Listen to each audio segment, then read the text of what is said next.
Hi friends, ఈ Palle Velugu bus మీద పల్లె వెలుగు అనే పేరు రాయాలి. మీరు చాలా బస్సుల మీద చూస్తుంటారు Palle Velugu, ultra deluxe express అని.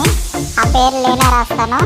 ఇదిగోండి, ఇక్కడ ఇది పల్లె వెలుగు అనేది రాస్తాను. ఈ పల్లె వెలుగు అనే పేరు రాయడం నాకు 7 నిమిషాలు పట్టింది. చాలా బస్సుల మీద స్టెన్సిల్ ఉంటుంది, కట్ చేసిన దాని మీద వచ్చేస్తారు. అయితే నేను బై హ్యాండ్ రాస్తాను, ఎందుకంటే ఆ పల్లె వెలుగు అనే స్టెన్సిల్ పర్ఫెక్ట్గా ఉండకపోవడంతో నేను బై హ్యాండే రాస్తాను. ఈ ఫాంట్ స్టైల్ వచ్చి శ్యామల రమణ స్టైల్, ఇది ఇలాగే ఉంటుంది. ఈ ఫాంట్ స్టైల్ చాలా బాగుంటుంది. మొత్తం ఫాంట్ స్టైల్ని ఇలా రాయడానికి నాకు 7 నిమిషాలు టైం పట్టింది.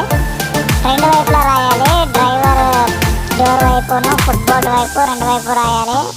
మోనోగ్రామ్ పక్కన రాయాలి. దీని సైజు విడుతు అంతా కూడా 3.5 నిష్పత్తిలో రాయాలి. ఇది ఆర్టీసీ నిబంధనల ప్రకారం రాయాలి. చూడండి, మొత్తం ఇలా రాసుకున్న తర్వాత రెండో కోటింగ్ కూడా అప్లై చేశాను నేను. ఎందుకంటే ఈ క్రిస్టల్ వైట్ మీద గ్రీన్ అనేది స్టెబుల్గా లేదు.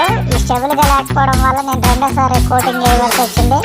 ఇలా మొత్తం అప్లై చేసిన తర్వాత ఈ పల్లె వెలుగు పేరు అనేది ఏ విధంగా వచ్చిందంటే అవుట్పుట్ చూపిస్తాను చూడండి. ఇదిగోండి, ఈ విధంగా వచ్చింది ఈ పల్లె వెలుగు అవుట్పుట్. బాగుంటే లైక్ చేయండి, సబ్స్క్రైబ్ చేయండి ఫ్రెండ్స్.